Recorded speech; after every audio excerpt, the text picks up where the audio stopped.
Bien, se escucha entonces. Buenas tardes a las compañeras y a los compañeros que nos acompañan el día de hoy. Esta es la primera vez que nosotros como unidad de bioética de la Escuela de Medicina de Lusach hacemos un evento de este tipo. Esperemos que además no sea la última, ¿ya? Así que estén atentos y atentas a que eventualmente podamos ofrecerles alguna nueva oportunidad. El día de hoy les preparamos o quisimos presentar, dinamizar algo especial. Durante este semestre de la universidad virtual, con el curso de quinto año de medicina y concretamente con un grupo de estudiantes de quinto año, trabajamos la temática de la alimentación forzada a propósito de la huelga que llevaron adelante presos políticos mapuche, entre ellos el Machi Celestino Córdoba, que llegó a cumplir hasta 103 días de huelga de hambre, con los últimos de estos ya en una dinámica de huelga seca. Y por tal razón, a nosotros hace algunos meses atrás nos pareció interesante que pudiéramos comentar en el contexto del curso de ética clínica, el comportamiento, el actuar y también aspectos de la transferencia, la contratransferencia y en definitiva, qué nos ocurre como terapeutas frente a la petición de una persona que es la de acompañar mientras hace un proceso de huelga de hambre, mientras lleva a cabo una protesta que efectivamente es radical, que remueve a la sociedad de todas maneras. Por lo tanto, tuvimos la oportunidad el día de hoy de invitar, y voy a dejar con ustedes, a la doctora Leonor Olate. Leonor fue la médica que acompañó al Machi Celestino Córdoba durante su huelga de hambre, que además también Leonor ha sido partícipe de varias actividades de solidaridad, no solamente con el pueblo mapuche, sino que también con personas con los pueblos que han participado en las protestas desde octubre a la fecha, ¿ya? Me parece que es una invitada interesante y muy importante que podamos escuchar lo que ella nos puede contar sobre su experiencia y va a ser de provecho para nosotras y para nosotros que podamos también poder conocer esto y después poder interpelar, poder hacer algunos comentarios, ¿ya? Vamos a comenzar con un relato de Leonor que nos va a contar cómo fue esta situación que ella vivió, cómo fue este proceso. Y luego vamos a dar paso a Catalina Roa, quien es estudiante de quinto año, presidenta del Centro de Estudiantes de Medicina y compañera de trabajo, puesto que es ayudante también de la unidad de bioética, ¿ya? Finalmente vamos a dar paso a preguntas del público, de las personas que están inscritas en esta reunión Zoom, que además, somos sinceros al decirlo, privilegiamos que fueran justamente estudiantes, pues fueron ellos y ellas quienes participaron de este curso. Bien, te damos la palabra, Leonor, y te agradecemos como equipo y a nombre de la unidad que puedas participar, que puedas estar con nosotros hoy día. Eh, Gracias por la invitación. Primero, saludarles a todos y a todas. Eh, Creo que es importante, antes de entrar a hablar de lo más relevante que tiene que ver con la huelga de hambre, digamos, explicar un poco cómo uno llega a ese rol, digamos, quién uno es también, por lo menos para mí, para la forma que yo creo que tenemos que de desenvolvernos, es importante conocernos, por lo menos generalidades. Eh, y en esa presentación, digamos, yo soy médica, egresada hace algunos años de la Universidad de la Frontera, siempre he vivido acá en este territorio y he sido activista por diferentes causas, digamos, sindicales, feministas, y en ese rol, también después del 18 de octubre, a través de lo que significó la conformación de las brigadas de salud, en este caso en Temuco la Brigada de Salud Cruz Negra, y es en esa posición, digamos, desde una perspectiva también de vida, de cómo llevar lo que significa nuestro diario vivir y nuestro ejercicio también de lo que significa la medicina, es que me ubican, digamos, para poder apoyar en el proceso de huelga de hambre del Machi Celestino Córdoba. Cabe resaltar que el Machi Celestino la huelga que vivimos ahora hace unos meses atrás, que duró 107 días, era su sexta huelga de hambre, no es la primera que él realiza. Bueno, y es en ese escenario, digamos, que yo alrededor del mes de junio, en el fondo, comienzo a evaluar, porque el rol del médico o de la médica en el caso de las huelgas, digamos, hay muchas perspectivas, me imagino que ustedes ya las discutieron, digamos, pero la mía era un rol tipo perito o médico, médica evaluadora del estado de salud del huelguista, en este caso el machi, eh, para poder transmitir, digamos, de manera constante, también a solicitud, siempre a solicitud y con autorización del paciente, de su familia, de la vocería en el caso del machi, donde se siguen una serie de protocolos, digamos, que hay que estar respetando, y en el fondo de mantener la privacidad de la persona hasta lo que la persona permita y considere necesario que nosotros transmitamos, es comenzar a evaluarlo alrededor del mes de junio. El Machi parte la huelga con 96 kilos y las termina el día 107 con 67 kilos. Pierde alrededor de un tercio de su peso alrededor de los 107 días. Durante el transcurso de su huelga fue casi durante toda la extensión una huelga líquida, o sea, él se mantuvo consumiendo líquidos, agua principalmente, y en el caso de él como machi desde el mundo mapuche también estaba viendo y siendo evaluado por otros machi. Por lo tanto, o la Huentuchefe, que son otros agentes de salud mapuche que preparan hierbas medicinales, digamos, que también él consumía, líquidas también. Y durante los 107 días él se mantiene, digamos, consumiendo solamente líquido. Él tiene solo un episodio de huelga seca que dura 12 horas, que durante un día, y posteriormente, el día 107 llega a un acuerdo con el gobierno, como ustedes vieron a través de las conferencias de prensa que se dieron, tanto la conferencia que dieron las organizaciones como el INDH, el Colegio Médico, y por otro lado la vocería del Machi, que también entra a comentar cuál es la resolución de la huelga. Durante todo el proceso de huelga, mi rol como médica era de evaluar constantemente su estado de salud, su estado de conciencia, desde un inicio, digamos, ver en el fondo, cuánta claridad tenía él, también a raíz de los días de ayuno que iban transcurriendo y que obviamente que afectaban su estado de salud físico, mental y en el caso del machi también espiritual, y de otras personas también, porque muchas veces desde la medicina occidental no consideramos lo espiritual, digamos, y acá en el mundo mapuche es un aspecto fundamental, así como en otras culturas, y más en el caso de un machi. Por lo tanto, mi rol fue evaluador constantemente y también de poder transmitir la gravedad de su estado de salud y de su deterioro progresivo, digamos, de salud física, emocional, y también el deterioro espiritual que significa el proceso de huelga de hambre y todo el malestar que va produciendo esto, no solo en él, sino que en su familia, comunidad, en el territorio. Y ese fue mi rol a grandes rasgos.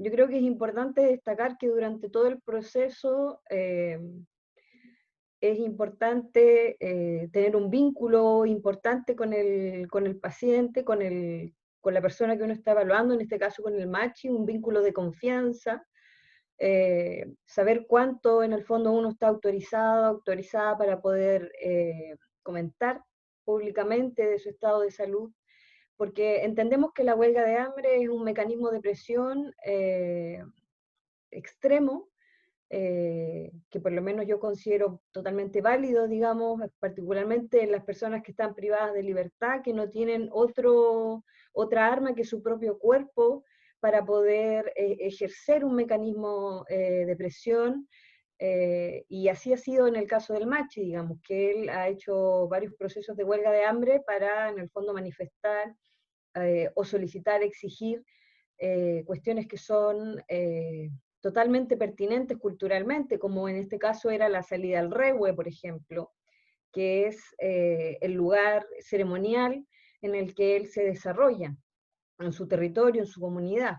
Un machi no puede vivir, digamos, sin ir cada cierto tiempo a renovar su Rehue, y durante toda su permanencia en la cárcel se habla de un proceso de tortura permanente, en particular en el caso del machi, por tener a una autoridad ancestral lejos de su lugar espiritual para desarrollarse, lejos de su comunidad y todo lo que eso significa para él y la comunidad.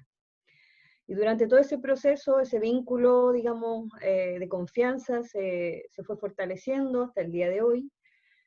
Además del vínculo de confianza, era importante tener claridad sobre la voluntad que él tuviera constantemente de proseguir la huelga, cuáles eran sus objetivos, que siempre estuvieron muy, muy claros.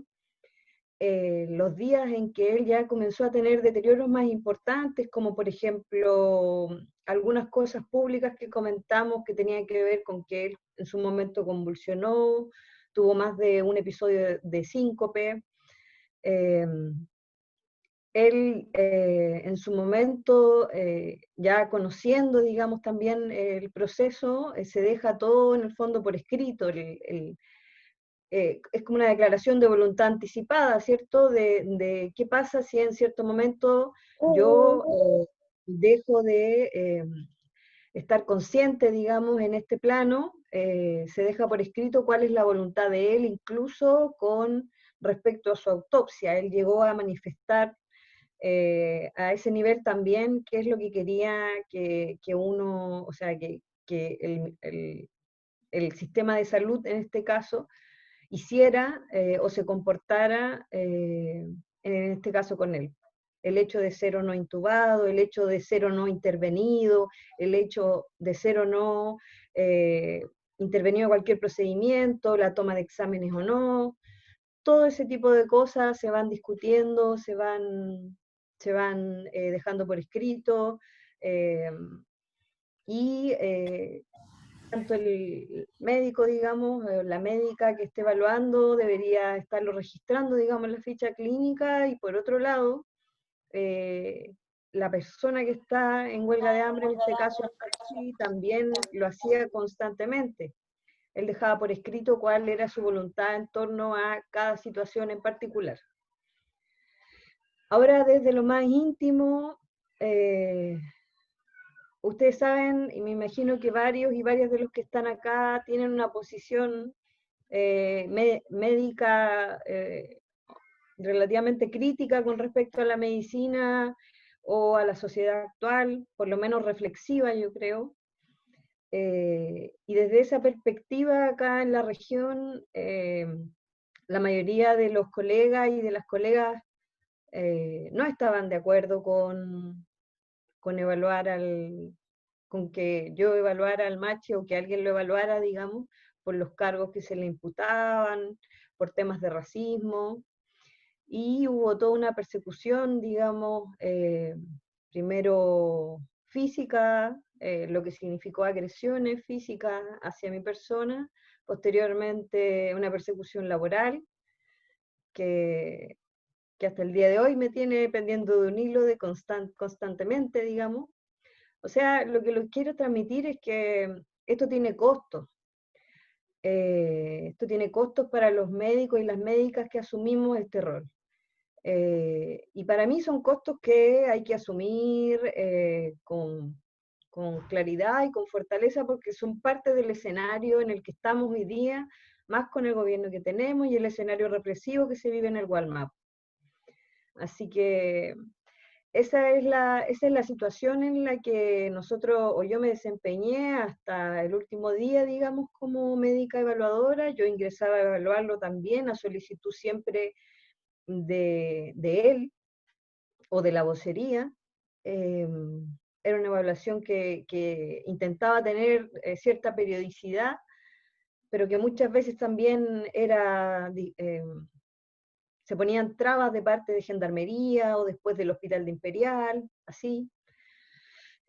Fue una situación bastante compleja en ese sentido, de manera personal, y que yo creo que lo ideal es que estos procesos eh, nos lleven a reflexionar, por un lado, como lo están haciendo ustedes, que igual felicitarlos mucho. En la UFRO nosotros tuvimos una formación bioética bastante precaria, por decirlo menos, eh, y me parece que la reflexión es sumamente importante, pero también es sumamente importante colectivizar estas experiencias para cuando llegue el momento de enfrentarlas, se enfrenten también colectivamente. Porque el peso para una sola persona de evaluar y hacerse cargo de una situación como la que yo estoy comentando y con las repercusiones políticas y sociales que ustedes veían por redes sociales, que ustedes vieron que se produjo acá en el territorio a propósito de la huelga, lo ideal es poder eh, contar con un grupo de colegas, de otros trabajadores y trabajadoras de salud que pudieran estar constantemente como un sostén, digamos, nuestro. eh, Porque en lo emocional es muy desgastante en esta constante contradicción de entender que la huelga es un método de presión extremo donde la vida se pone en riesgo para lograr un objetivo, ¿cierto? Y que uno entiende, digamos, el objetivo, puede compartirlo o no, dependiendo del médico, la médica, eh, pero además de eso está la vida de la persona en riesgo. Y uno jamás va a querer que un paciente o una persona que uno esté evaluando fallezca o le pase cualquier situación que sea dañina para la persona misma. Y ahí, bueno, los principios de la bioética, digamos, como bien ustedes lo conversaron anteriormente, entiendo, se ponen en jaque, digamos, esto de la beneficencia, no maleficencia, la autonomía, ¿cierto? Y finalmente, desde nuestra posición o desde mi posición en particular, desde la Declaración de Malta, sabíamos que claramente en este caso la autonomía de él era la que primaba, digamos, en mi rol de médica. Igual decir bien claro que así como médica tratante del Machi yo nunca fui porque yo no lo traté, sino que mi rol era de evaluarlo y poder, con esos datos, poder transmitir la información de su salud en la medida en que él consideraba necesario y que el resto de la vocería y de su familia estaban todos de acuerdo, digamos. Es un rol evaluador, pero no hay un rol tratante como tal, a menos que se presenten ciertas ocasiones y hay algunas cosas que uno puede hacer para disminuir el daño. En el caso de las huelgas de hambre, administrar, por ejemplo, ciertas vitaminas, ciertas cosas así se hacen cuando las huelgas de hambre se extienden por largo tiempo. Pero todo también depende de la voluntad de la persona de recibir esos tratamientos o no, esas intervenciones o no, esos procedimientos. Y en el caso del machi también habían varias limitaciones por su ser machi, que es otra cosa que si quieren después podemos conversar más en profundidad, porque también no es una huelga de hambre de un preso político mapuche común, digamos, sino que además él era machi. Y eso le confiere ciertas particularidades a la huelga y a los procedimientos que nosotros podíamos realizar con él cuando queríamos ser respetuosos de la cultura y pertinentes culturalmente, por lo menos.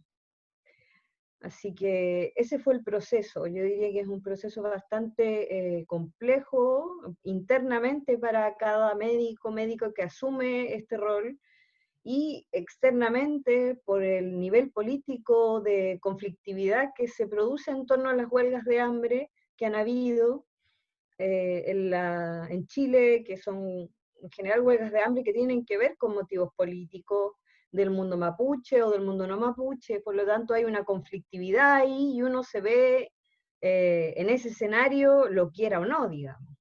Está evaluando a una persona que tiene una posición y que está peleando por algo. Así que uno está tomando también de manera inherente cierta posición. Así que eso es lo que yo podría contarles, como en lo general. Fue un proceso muy difícil en lo personal, pero también muy fortalecedor y muy enriquecedor.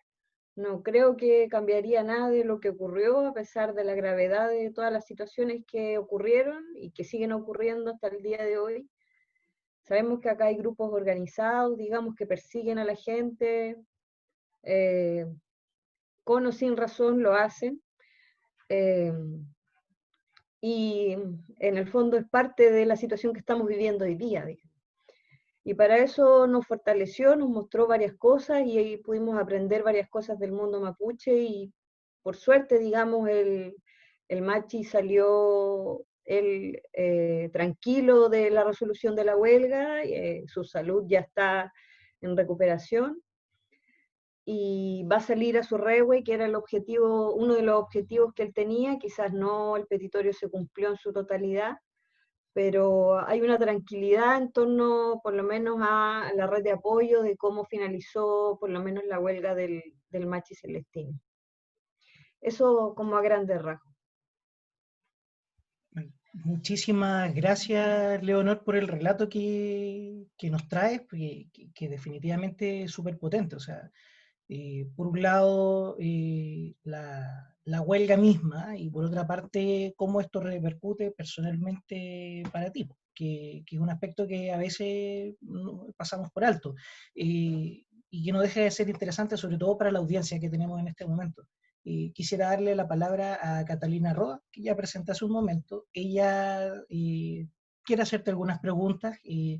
Son preguntas que de hecho ya hemos conversado contigo, pero que queremos también que las conozca el público, porque hay cosas que son importantes en torno a esta temática. En algún momento nosotros vimos a la distancia cómo el gobierno planteó que había que salvar la vida del huelguista como de lugar, se insinuó la posibilidad de la alimentación forzada, nos generó a nosotros también dudas sobre qué posición tomabas tú sobre estas situaciones, o si lo veías o no como algo posible.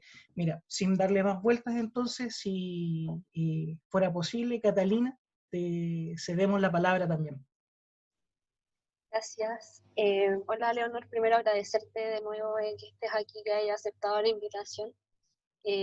Por otro lado, como comentar que las siguientes tres preguntas que vamos a hacer tienen que ver con un proceso de la discusión que se dio en ética clínica del curso de quinto, y también como conocer la opinión que tienes tú a partir de tu experiencia.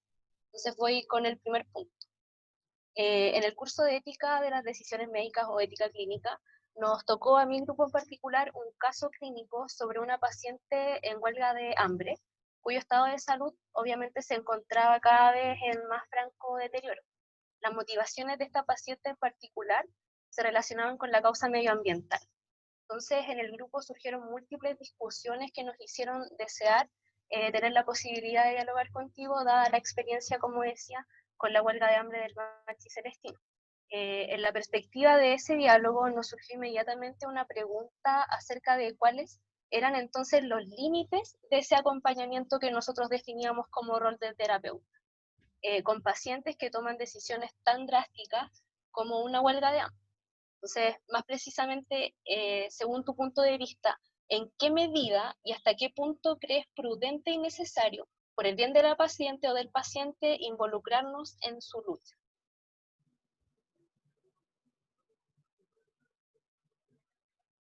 Ahí finalmente, ustedes, más que la pregunta, más que orientarse hacia la alimentación forzada o no, entiendo yo, que no tiene que ver con mi opinión respecto a la alimentación forzada, sino a qué posición toma el médico respecto a la lucha que está dando, a la causa que está buscando el huelguista, ¿sí?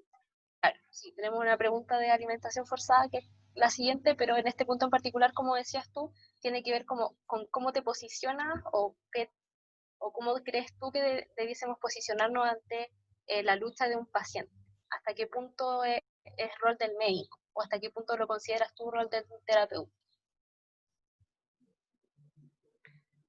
Bueno, ahí yo creo que van a haber hartos matices. Yo conversando con gente que tiene más experiencia en huelgas de hambre,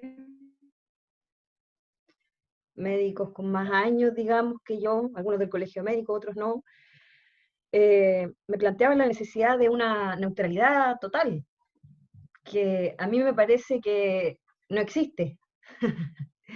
Así como siendo brutalmente honesta, creo que no existe esa neutralidad. Ni para la historia, ni para la medicina, ni para nada, digamos. Me parece que, como yo les comentaba, todos tenemos una historia, tenemos un origen, somos médicos y médicas, pero también somos seres integrales.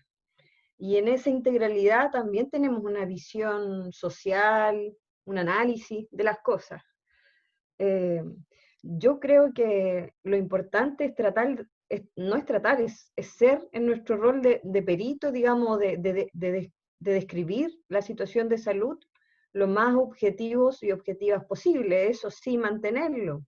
Finalmente, lo que uno comunica, por ejemplo, tiene que ver con cuestiones súper objetivas como son signos vitales, electrocardiograma, examen físico, cosas que son objetivas, signos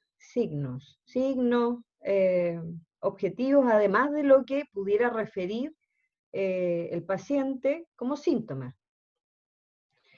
Pero no por eso, por lo menos desde mi visión, nosotros y nosotras no podemos, digamos, o no debemos eh, tomar una posición. A mí me parece que ya estar efectuando ese rol, en particular en el caso del mundo mapuche, porque para llegar a efectuar ese rol, a ejecutarlo, tiene que existir una relación de confianza, tiene que existir una relación de entendimiento de ambas partes.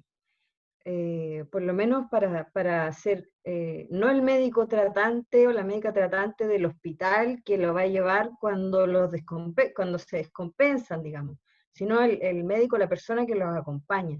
Y en esa relación de confianza probablemente hay pensamientos similares, hay un acuerdo con la demanda que se está dando también, por eso uno igual se mantiene ahí apoyando en el sentido de seguir transmitiendo el estado de salud pese a las consecuencias que pueda tener para uno como médico.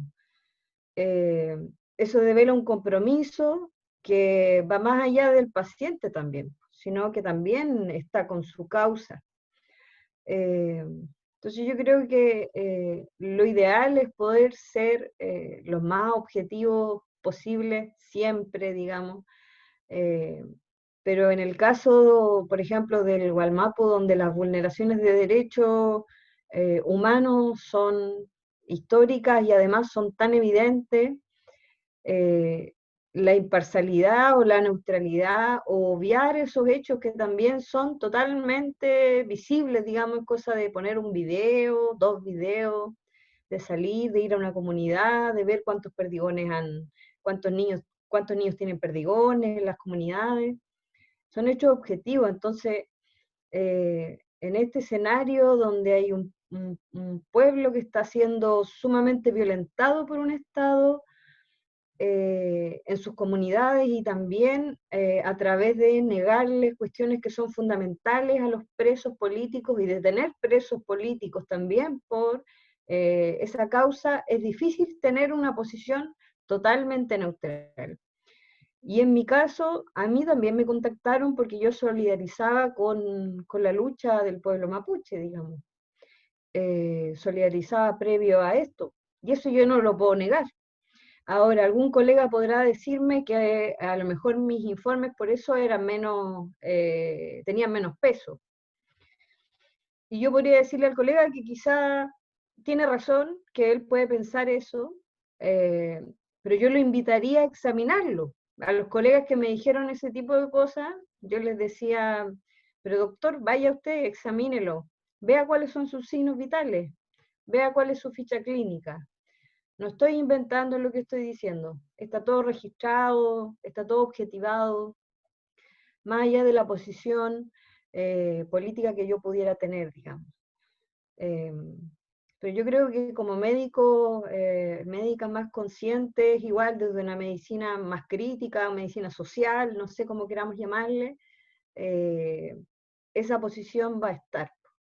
Aunque no se explicite, está implícitamente, constantemente presente. Y lo otro es que la mayoría de nosotros y nosotras tenemos una historia. Ustedes ya han participado en centros de estudiantes, tienen Facebook, sus redes sociales los delatan, si apoyan el apruebo o el rechazo, si comparten o no comparten una cosa. Finalmente, la mayoría de nosotros ya tiene una posición al respecto de muchas cuestiones, incluida esta. Entonces, en beneficio del paciente, yo no creo que eso le perjudique necesariamente mientras uno sea lo más objetivo y lo más descriptivo posible en el estado de salud. Porque ahí hay cosas que son innegables, digamos. Y si alguien a uno, digamos, en esa posición, a pesar de tener esta posición que yo tengo, venía a interpelarme en ese sentido, yo nada más que lo invitaba a poder revisar el historial clínico, revisar todo lo que yo les comento, que en el fondo es como uno describe lo importante que uno no puede ser presionado por esa visión a describir cosas que no están. Uno no puede mentir en ese rol, ¿sí? Eso jamás, no puede ocurrir. Tiene que describir lo que ve. Y lo que yo veía era una situación sumamente grave.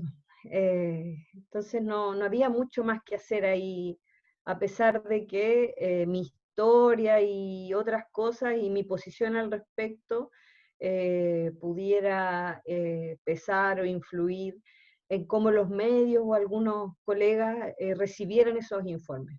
Pero también habían instituciones que hicieron informes al respecto. Yo pedía que otros colegas hicieran informes complementarios, de tal forma de tener la visión de más de un médico, de una médica, al respecto. Por eso lo ideal es que estos procesos se lleven en equipo, por ejemplo. Se lleven en equipo, ojalá con varios colegas, ojalá con más de una especialidad, por ejemplo. A mí me apoyaron colegas que son médicos internistas, cardiólogos, algunos mapuche, otros no mapuche. Entonces eso también fortalecía lo que nosotros estábamos transmitiendo, digamos. No era la visión solo de una persona, pero hubiera sido mucho más potente que hubiera sido la de una institución como tal, lo que no ocurrió, digamos, sino que fuimos personas, médicos individuales, médicas, los que transmitimos esta situación, por lo menos hasta el día en que termina la huelga. Bien, en realidad nosotros cuando hacíamos la discusión íbamos más o menos por la misma línea. Decíamos, si bien no nos vamos a apropiar de un discurso que no podemos hacernos dueños ni dueñas, cuando nosotros estamos actuando como terapeutas, igual estamos tomando una posición política.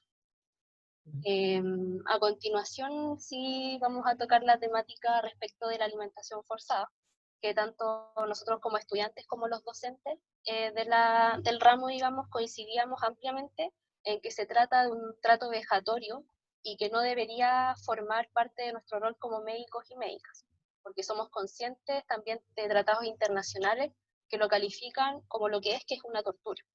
Sin embargo, en tu experiencia, Leonor, y hasta obviamente donde nos puedas contar de manera pública, ¿qué opinión viste al respecto, por ejemplo, entre colegas, entre otros funcionarios y funcionarias de salud?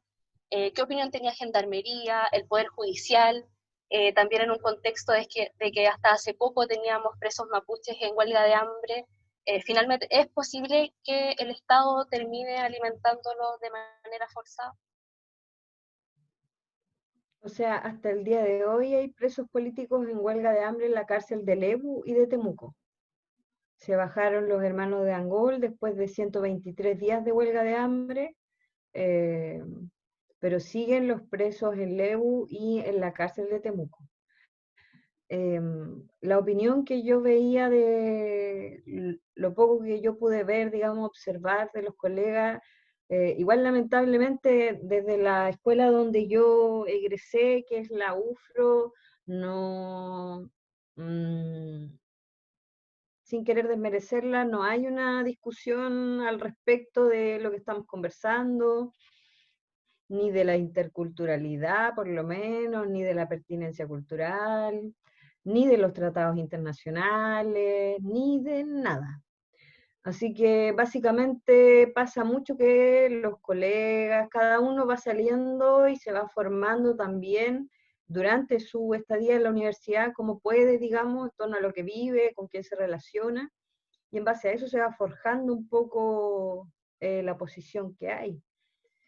Y la verdad es que habían pocos colegas, yo creo, dispuestos a realizar lo que significaba una alimentación forzada, pero no porque necesariamente no estuvieran de acuerdo, sino porque había una presión política también bien importante que también nosotros nos preocupamos de generar en el sentido de dar a conocer como médicos evaluadores, con el colega de Angol, por ejemplo, colega que estaba evaluando los presos de Angol, de lo que significaba la alimentación forzada. O sea, cuando vimos que los días iban pasando y que no había una resolución, era cada vez más importante empezar a dar a conocer estos tratados que no son muy conocidos en el mundo de la salud y tampoco son muy conocidos entre los médicos y las médicas. O sea, lamentablemente muchas escuelas obvian este tipo de tratados, el Poder Judicial ha fallado en casi, entiendo que casi la totalidad de las ocasiones en favorecer a Gendarmería para resguardar la vida y alimentarlo forzosamente. Entonces, y en el caso del Machi y de la gente de Angol, en general, había, o sea, estaba la resolución de Gendarmería, estaba la resolución del Poder Judicial de la Corte de Temuco, para poder alimentarlos forzosamente, en el caso de que fuera necesario. Ese recurso estaba ahí. Nosotros supimos que estaba ahí, no recuerdo qué día fue, el 80, día 80 de huelga de hambre del Machi, o día 70, estaba. La Gendarmería se preocupó, digamos, el Estado de sacarlo adelante. Por lo tanto, sabíamos que en el momento en que a él lo trasladaran o que tuviera una descompensación importante, iban a querer realimentarlo llegado a cierto punto. Esa situación igual ha ocurrido en contadas veces la realimentación forzada como tal, así como en muy contadas veces acá en las últimas huelgas, por lo menos del 90 a la fecha. Y ha sido con contención física, en el caso de la Chepa, por ejemplo, que fue una presa política, mapuche también, que contra su voluntad, digamos, ella en plena conciencia se le realiza alimentación parenteral y la amarran para poder alimentarla. Pero todo eso, digamos, ha generado igual entre los médicos, entre las médicas más críticas,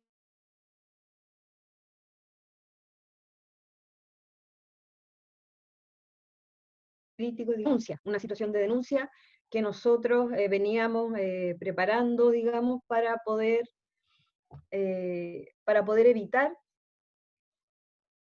evitar que al Machi Celestino se le alimentara de forma forzada igual a todos los presos. O sea, esta cuestión corre para todos. Pero el ánimo del trabajador de salud común y corriente que no conoce estas convenciones, y el trabajador de salud también, trabajadora de salud, que muchas veces está en una condición contractual que es bien precarizada, probablemente hubiera sido el de ejecutar la orden, digamos. Porque finalmente la orden la dan y si uno no la cumple, debería buscar a otro médico que la cumpla, y si no hay nadie, van a tener que tratar de obligar a alguien, digamos, porque en el fondo está la orden, está la indicación, digamos, de hacerlo, y eso depende de los médicos que se dispongan a eso. Eso es lo que yo podría comentar al respecto. Me parece que la situación laboral, contractual y de desorganización también del mundo de la salud influye en que este tipo de cosas puedan ocurrir con mayor impunidad y con mayor facilidad, digamos. Porque el trabajador, la trabajadora de salud, que no es médico, o el médico incluso, por ejemplo, yo soy médica general, y conmigo han hecho lo que quieran, me han echado como de 3 o 4, de 4 trabajos distintos, de un rato para otro, siendo médico. ¿Qué queda para el resto de los trabajadores de salud que están en situaciones más precarias que nosotros? Entonces, los colegas igual tienen miedo de muchas cosas, y también tienen miedo de perder su pega, de perder su beca, de perder su estatus, de no poder pagar las cuentas, de que tienen hijos, y en ese temor, lamentablemente, muchas personas quizás hubieran estado disponibles para hacerlo. Por suerte, en el caso del Machi, por lo menos, y entiendo que en el caso de los hermanos de Angol tampoco alcanzó a producirse esta situación. Pero la disposición de Gendarmería y del Poder Judicial y del Estado es, en el fondo, en vez de la resolución del conflicto, que sería a través de la resolución de la demanda de la huelga, es la alimentación forzada hoy día. Esa es la resolución, que por lo menos les ha planteado la mayoría. Eso. En esa misma línea, nosotros concluíamos que teníamos que darnos cuenta y ser muy precisos en eso, de cuándo el acto terapéutico pasaba a ser un acto policial. Y respecto de la situación, digamos, del sector salud, es la siguiente pregunta y la última que al menos voy a hacer yo, que tiene que ver con lo siguiente. Que el gremio médico se ha caracterizado históricamente, salvo valorables excepciones, como un grupo conservador y fiel defensor del modelo. Sin embargo, no nos es ajeno el surgimiento de un intento de cambio al interior del sector salud, no solamente médicos y médicas, considerando además el involucramiento de trabajadores, de trabajadoras y de estudiantes. Entonces, mi pregunta es si tú crees que efectivamente existe ese surgimiento, y si es así, ¿qué opinión te merece el surgimiento de estos focos de resistencia tan necesarios en tiempos de movilización social? O sea, yo no veo mucho foco de resistencia, honestamente. Lamentablemente no lo veo. Creo que hay intentos de cambios que son incipientes dentro del espacio laboral, de salud en particular, pero me parece que no están encabezados por el gremio médico y no van a estar encabezados por lo menos por un tiempo. No sé si en algún momento de la historia van a estar encabezados por el gremio médico, pero por ejemplo, la marcha de los TENS el otro día es un buen ejemplo de quienes encabezan este espacio de resistencia, digamos, que justamente son los que están más precarizados, los que ganan menos por la misma cantidad de horas de trabajo, ganan como un quinto de lo que gana un médico, una médica, tienen contratos a honorarios, uno trabaja en el Estado. Esto de las pandemias COVID ha abierto también la posibilidad de un montón de contratos que son cada vez más flexibles, te contratan sin límite ni de mínimo ni de máximo, sin ninguna seguridad de nada. Entonces me parece que como en la sociedad en general hay un intento de resistencia, digamos, a todo lo que está ocurriendo. Y en salud en particular también se da, pero me parece que está encabezado por los sectores más precarizados de la salud, como es el caso de los técnicos, ¿cierto?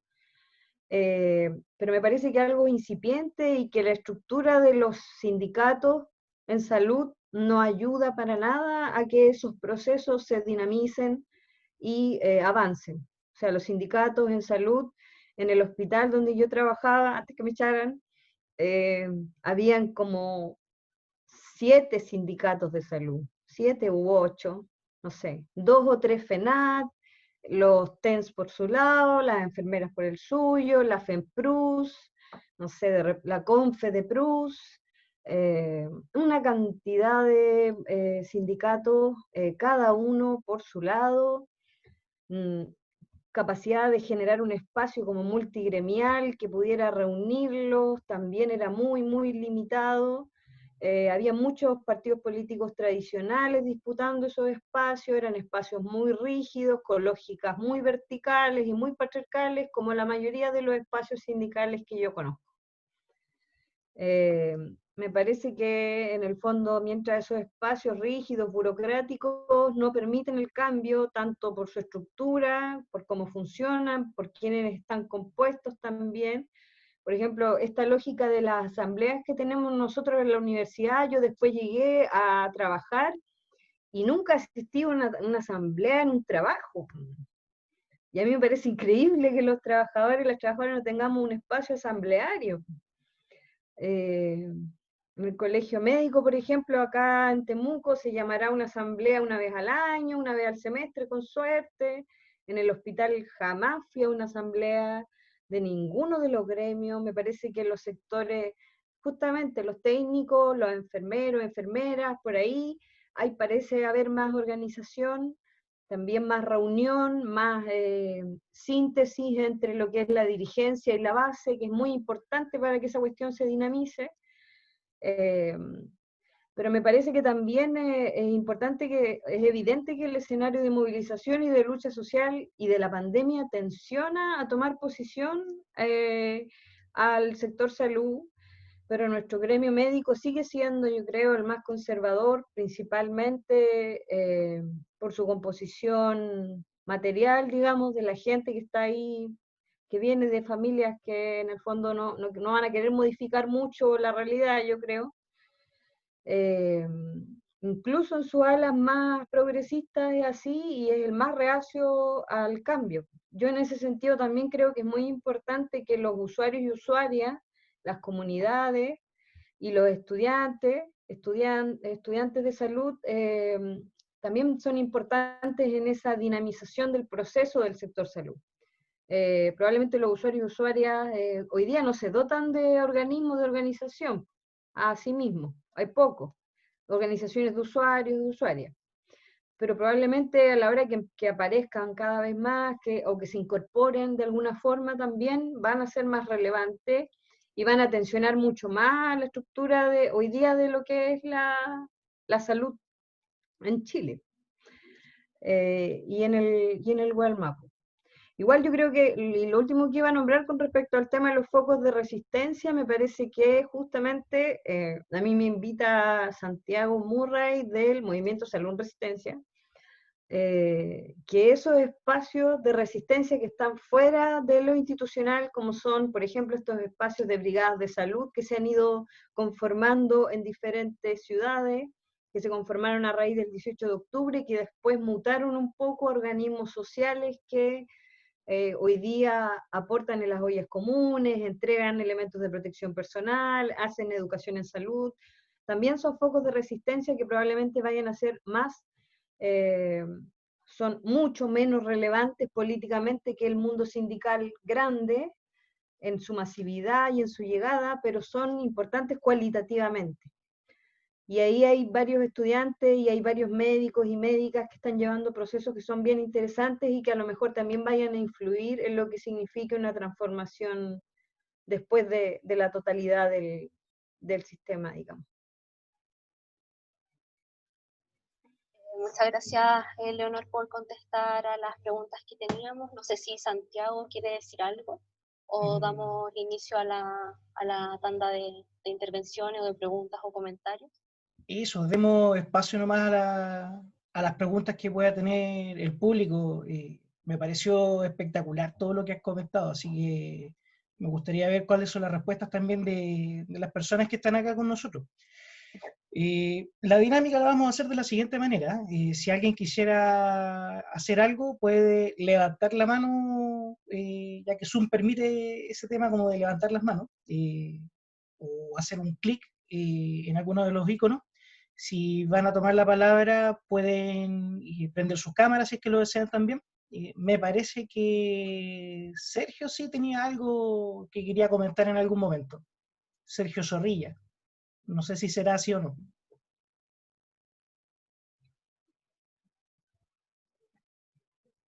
Tendría que encender el micrófono, sí, comparito. Ideal. A la izquierda abajo.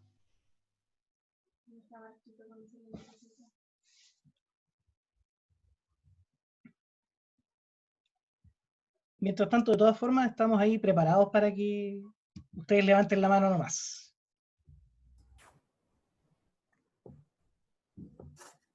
La gente está tímida. La gente está tímida.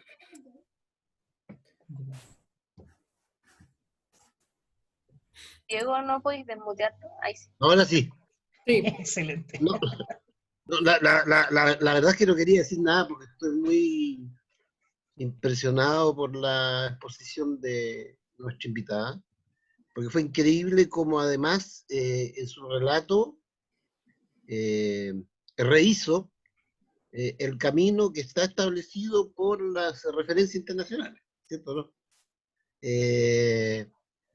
Entonces, bueno, dos observaciones. Una, si uno tiene, vamos a hablar, convicciones o compromisos éticos, y establece esos compromisos éticos junto a la labor terapéutica, uno no puede ser neutro. ¿Ya? No es neutro porque finalmente el primer objetivo de un médico que trabaja con un huelguista del hambre es provocar un espacio de confianza.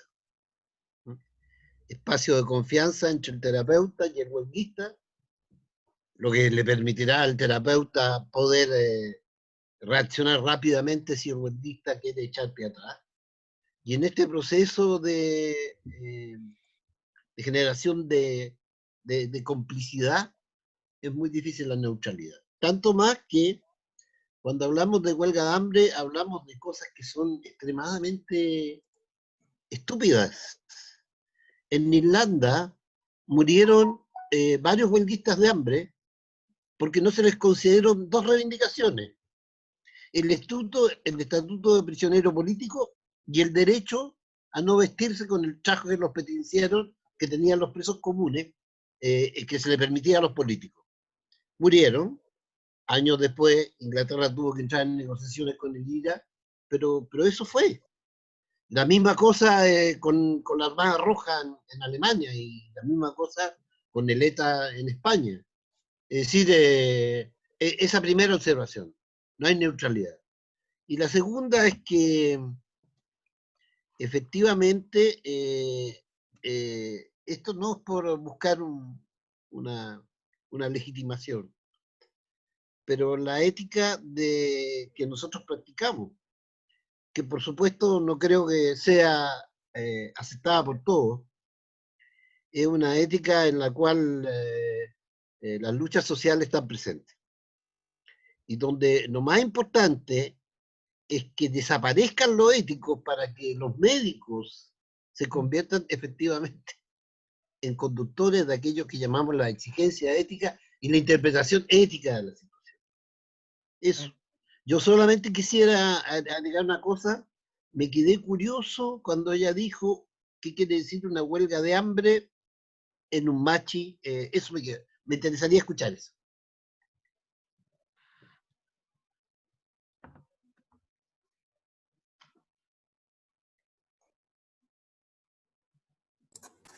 Leonor, Sí. ¿te parece si puede responder a esa intervención de Sergio? No, ¿será a lo mejor muy extenso? ¿O qué es lo que te llama la atención de ese proceso? No, no sabía si tenía que responder de inmediato. Sí, sí. ¿Mejor?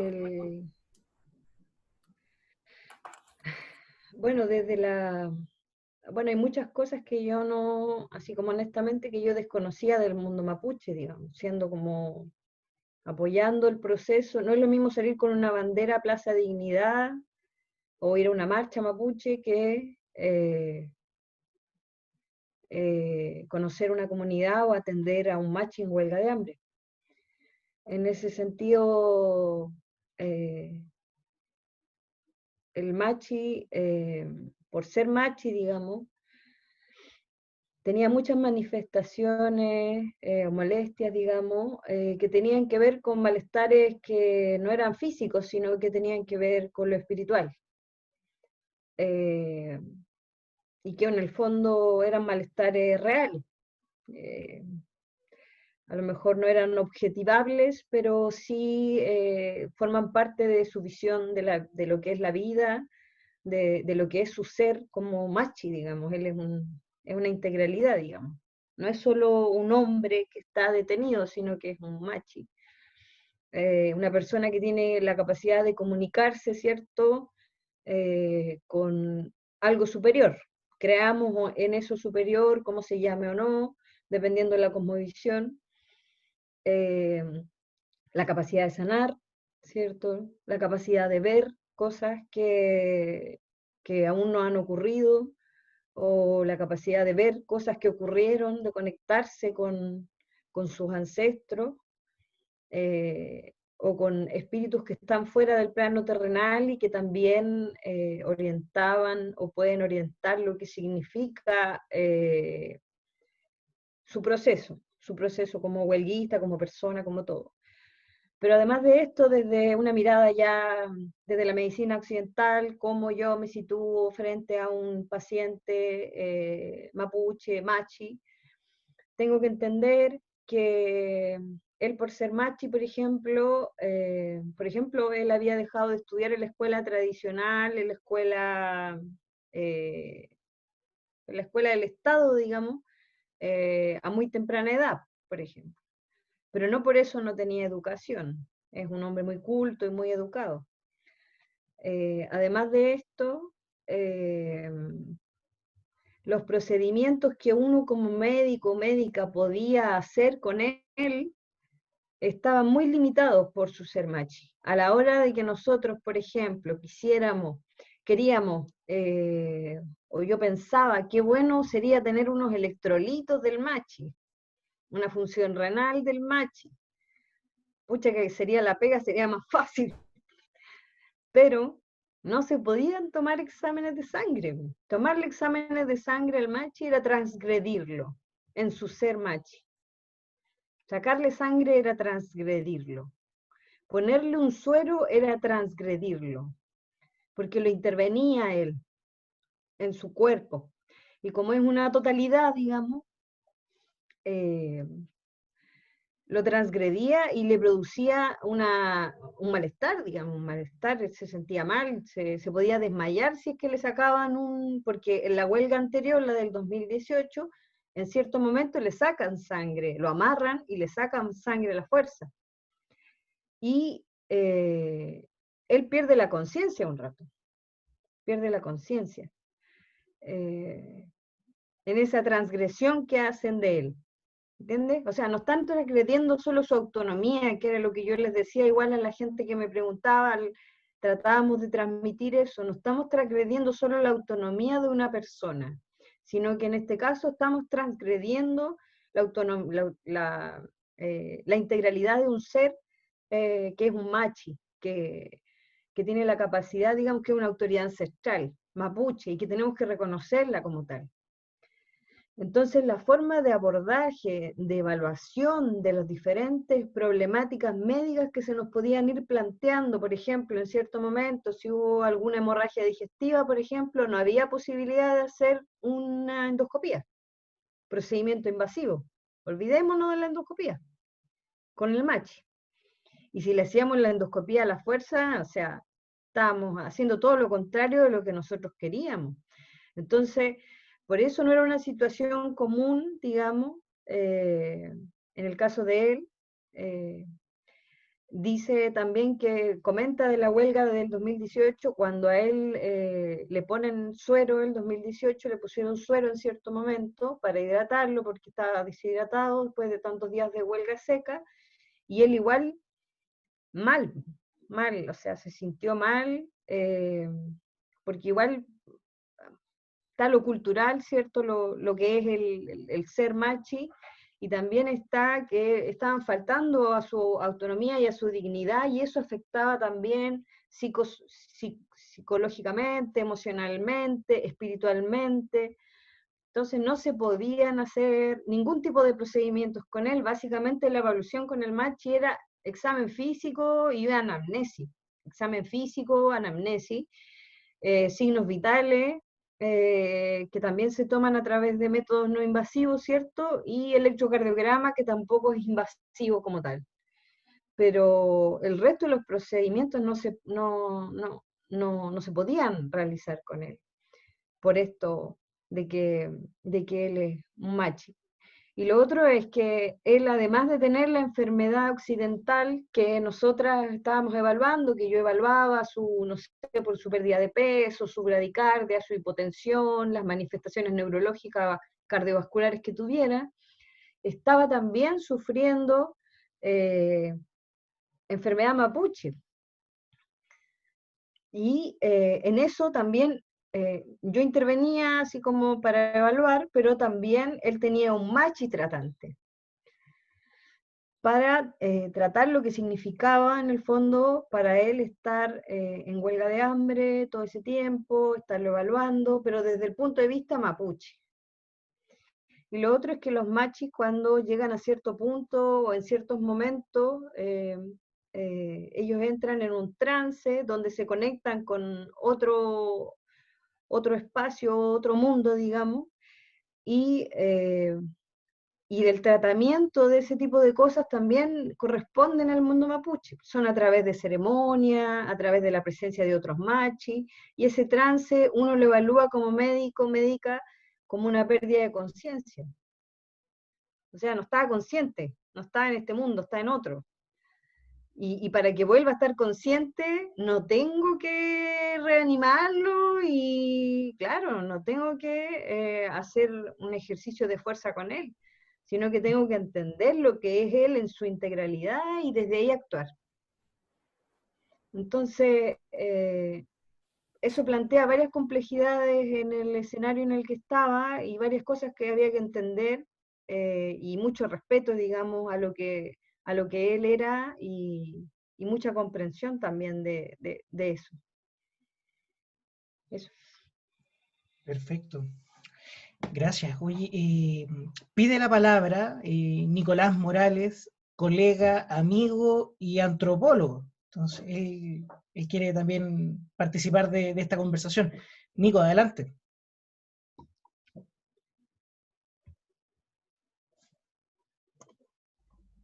Hay que desactivar su audio. Ahí sí. Hola, buenas tardes. Nada, estaba también muy interesado en lo que estabas comentando, Leonor. Admiro mucho tu trabajo y quería preguntarte, ¿no?, en este proceso de acompañamiento respecto de la situación de salud del Machi Celestino, si tú tenías la posibilidad, por ejemplo, de conversar sobre el estado de salud con el Machi que a él lo atendía desde la medicina mapuche, o sea, si había como un proceso como de diálogo, no tanto como en términos de qué enfermedad tiene o entender como el lado desde la cultura, ¿no? Lo que tú decías, ¿no? Como la enfermedad del Machi entendida desde su propia cultura, sino más bien desde la visión sobre la situación de riesgo a la que él estaba enfrentado al estar en esta huelga tan prolongada. Si tú tenías como el acercamiento a entenderlo, más que entenderlo, a conversarlo con el Machi o con sus voceras, no sé. Por ahí, como poner en práctica un poco esto de lo que hablabas relación intercultural, pero a nivel más concreto. Con la vocería siempre, o sea, el diálogo era con él y con la vocería directamente, digamos, constantemente con su familia también. Pero ahí igual yo con el machi tratante, que fue más de un machi el que lo fue a tratar, fueron varias machi en su momento, a participar de la ceremonia. Tenía un machi tratante fijo, pero yo no era su médica tratante. Yo no era su médica tratante. Entonces, en ese sentido, y también por el escenario que estaba, o sea, la situación en ese momento, cuando él empieza a ser tratado por machis, cuando está en el hospital de Imperial, digamos. Y yo tenía que viajar a Imperial a verlo y después volver a Temuco y así, a Nueva Imperial.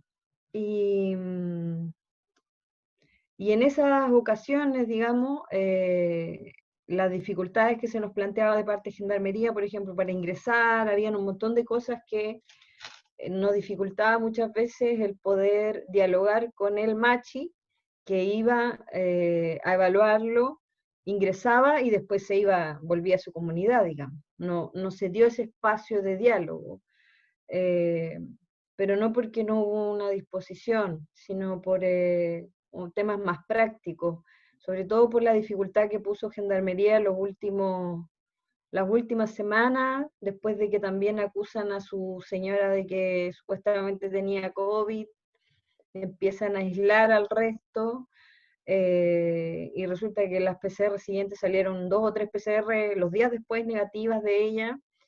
Entonces ahí hubo todo un desarmar lo que había, y como aislarnos un poco, y ahí costó la comunicación. Costó la comunicación entre él y yo, nos conocimos nada más, pero no fue posible hablar entre machi y médica, por ejemplo. Y honestamente yo nunca lo pensé. ¿Por qué? Porque yo veía mi rol como mi rol respondía a la solicitud del machi o de la vocería de evaluar su estado de salud y comunicarlo. Mi rol no era intervenir en su salud, a menos de que él puntualmente me dijera, no sé, tengo una molestia en tal parte, ¿qué opina usted? Pero en varias ocasiones él manifestó ya el último mes que no iba a recibir ni siquiera, o sea, porque las primeras semanas, por ejemplo, podía tomar algún medicamento, un paracetamol, por ejemplo, si es que había alguna dolencia. Pero en cierto momento ya no voy a recibir ningún tipo de medicina Winca, ningún tipo de medicina Winca, ninguno. Entonces, yo sabía en el fondo que mi rol no era de ir a medicarlo, a menos de que hubiera una situación, digamos, que tuviéramos que conversar también, siempre dialogadamente. La persona que lo estaba tratando a él era su machi, el machi tratante. Lo que pudimos haber dialogado, como tú dices, es la situación de riesgo desde el punto de vista de su visión y la mía, digamos. Eso sí se pudo haber hecho, pero por temas materiales no se concretizó. Eso. Gracias, Leonor, y gracias, Nicolás, por tu pregunta, por tu participación. Muchachas, muchachos, no sé si esté bien configurado el tema de levantar las manos. Me parece que ahí María Ignacia también quiere preguntar algo. Te damos la palabra.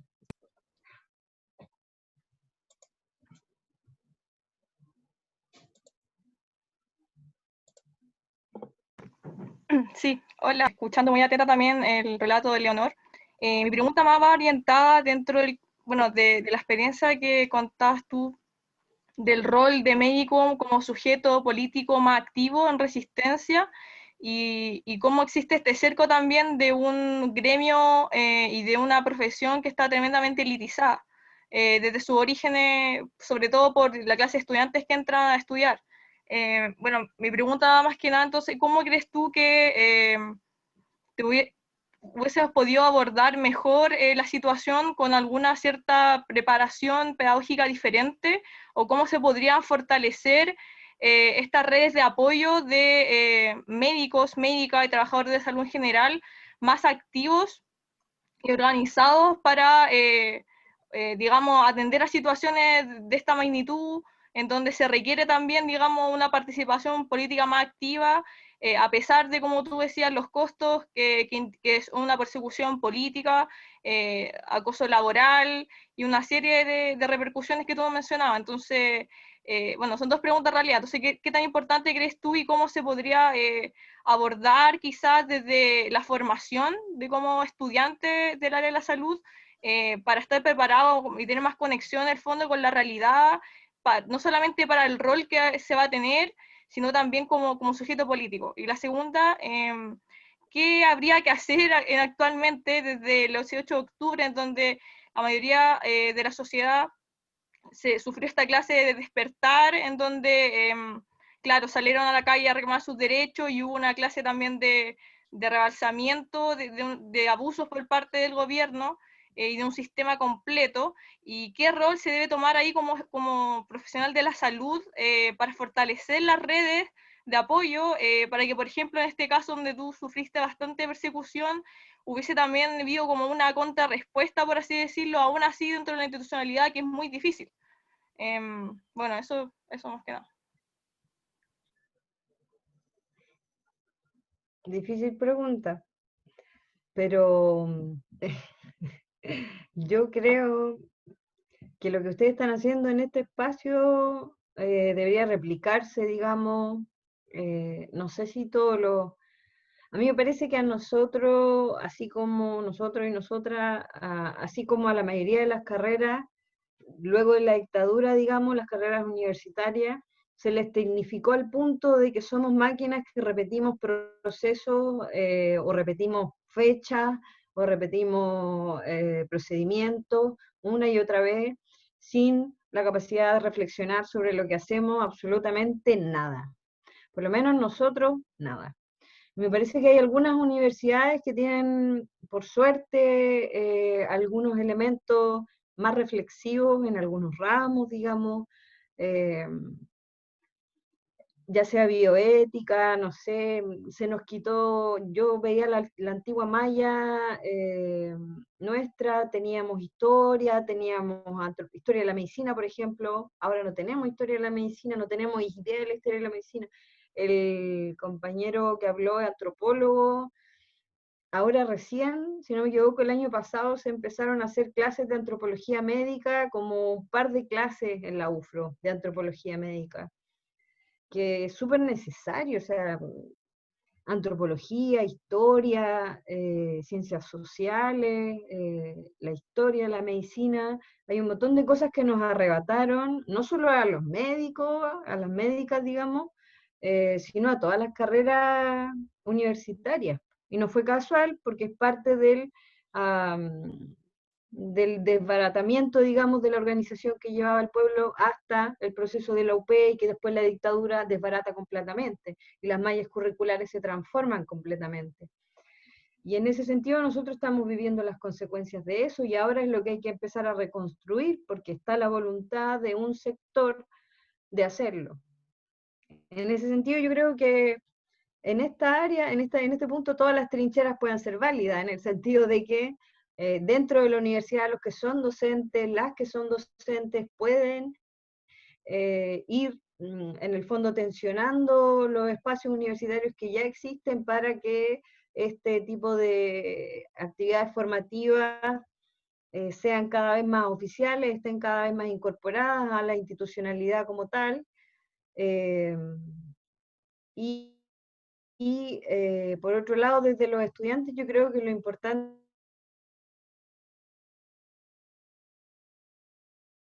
también es mantenerse organizado. Al principio, que no lo dije, que finalmente yo no soy una académica y probablemente nunca lo sea. Yo creo que más que no soy una académica y nunca lo sea, digamos, el punto es que creo que el ejemplo, digamos, el actuar es lo que nos define. Y en ese sentido creo que si queremos potenciar el rol social de la medicina en todas las escuelas de medicina, por ejemplo, desde el estudiantado, es importante que los estudiantes dejen de estar encerrados en las universidades, porque mientras más nos vinculemos y mientras más tempranamente nos vinculemos con los territorios, con las poblaciones, con los movimientos sociales, va a ser menos posible que nos perdamos en este proceso de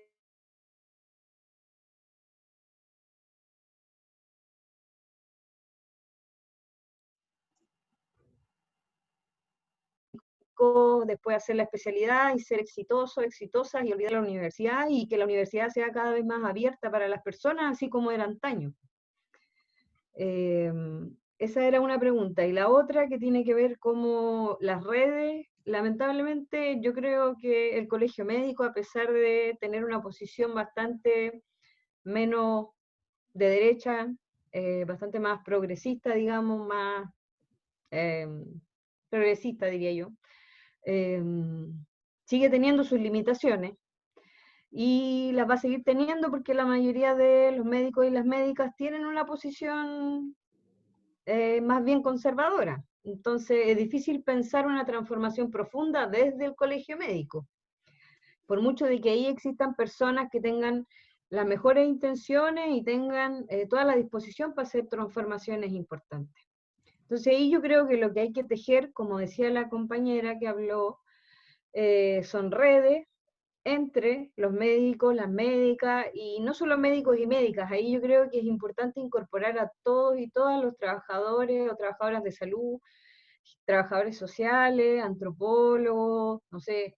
Nosotros somos, yo creo, los médicos en general, a menos que nos involucremos en algunas cosas, somos tremendamente ignorantes de nada de todo lo que no es medicina, digamos, ¿no? Y ahí es importante en el fondo irse empapando de esas otras cosas que nos van a permitir esta reflexión que nos hace falta, pero en este momento es muy difícil imaginar disputar el colegio médico y que lo gane una persona en realidad más de avanzada de lo que es hoy día la isquia, con todo lo que ella también ha sido perseguida, por ser mujer, con la posición que tiene ha sido sumamente perseguida, y por ser la única mujer presidenta en mucho tiempo. Entonces, ahí hay un proceso que se está dando al interior del colegio que uno puede seguirlo tensionando ahí, viendo cuánto puede avanzar ese proceso al interior del colegio médico, pero yo creo que los avances más cualitativos y más importantes se van a dar fuera del colegio, cuando los trabajadores médicos y médicas más críticos, no sé, que rescaten elementos de la medicina social, de otras medicinas, digamos, que tengan una posición política bien clara, se reúnan, pues, se reúnan a discutir, a conversar y a actuar, que finalmente va a ser la acción lo que nos va a definir. Y eso es lo que nosotros estamos ahora tejiendo acá en el sur, tratando de tejer un grupo de médicos y médicas, no solo médicos y médicas, porque es importante incorporar al resto de los trabajadores y trabajadoras de salud que de repente tienen más conciencia que los médicos y las médicas muchas veces, para poder hacer frente a estos procesos de huelgas de hambre, de apoyo, de diferentes cosas, pero en colectivo. Dejar de ser individualidades como habíamos sido hasta ahora, sino que empezar a colectivizar estos procesos. Y para eso hay que empezar a ingeniárselas, sumarse a los procesos que ya están y formar nuevos, digamos, nuevos espacios colectivos que nos permitan avanzar en este sentido, tanto en acción, porque se necesitan médicos hoy día en Santiago, por ejemplo, en las ollas comunes, me imagino que se necesitan en todas las que hay, que deben ser muchísimas.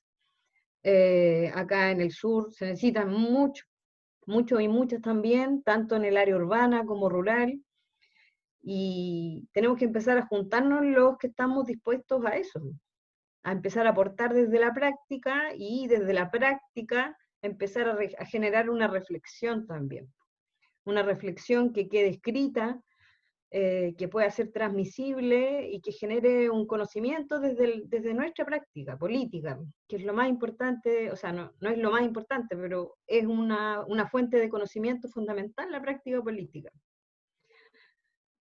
Eso es lo que yo les diría. Perfecto. Creo que no hay mucho más que decir, sino agradecerte, Leonor, que hayas podido estar con nosotros, agradecerles también a las personas que han participado y que han estado como espectadores de esta conversación. Sin duda es un hito para nosotros, comunidad, poder haber hecho una actividad de este tipo, así que estamos sumamente agradecidos contigo. Y en honor al tiempo y sabiendo también que estas actividades pueden ser un poco fatigosas en el sentido de la cantidad de tiempo frente a la pantalla, me parece que podemos dejarlo hasta acá. Y reiterar nuevamente las gracias por el hecho de que hayas podido compartir tu experiencia con nosotros. Así que me corresponde despedirles a ustedes y nos estaremos viendo para una próxima ocasión. Vamos a tener algún nuevo evento, te vamos a invitar para que tú también participes, puedas ver cómo es que seguimos desarrollando todos estos eventos. Pero lo más probable es que como esta dinámica nos deja súper satisfechos, podamos seguir haciendo conversatorios con otras personas también. ¿Algo más que nos quiera contar? ¿Alguna despedida? ¿Alguna cosa? Te están aplaudiendo. Amigas que Solo están quería aplaudiendo. decir una última cosa que había notado, que ahora se viene todo el proceso constituyente, que entiendo que tiene mucha gente totalmente sumida y pendiente de eso, y es un proceso histórico muy relevante, que hay que asumir como tal, digamos, pero yo también, en el fondo, desde mi visión, mi mensaje era que si iban a aprobar, si vamos a aprobar, digamos, sigamos luchando y sigamos organizándonos porque los procesos de cambio no se van a terminar en las urnas. Van a ir mucho más allá y van a requerir mucha más organización, mucha más conciencia, inteligencia, mucho más despliegue para que esos procesos sean realmente transformadores para los pueblos y para nosotros y nosotras mismos. Así que si vamos a aprobar, aprobemos, pero sigamos luchando, porque si no, el apruebo va a ser hasta ahí nomás. Eso quería decir. Bien, pues ahora sí que no hay nada más que decir. Estamos contentos, nos vamos todos contentos. Bien, chicas, chicos, chicas, gracias por estar con nosotros este día y en esta jornada. Nos veremos para una próxima ocasión, un próximo conservatorio. Chaito. Mañana seminario de neuroética. Ah, bueno, por cierto, pasa al tiro la publicidad. Mañana tenemos el seminario y dispones tú, ¿cierto? No, Dr. Shane. Ah, y Alondra y parte Se del equipo de viene Alondra. el afiche durante la noche. Se viene. Ya, nos vemos. Chao. Chao.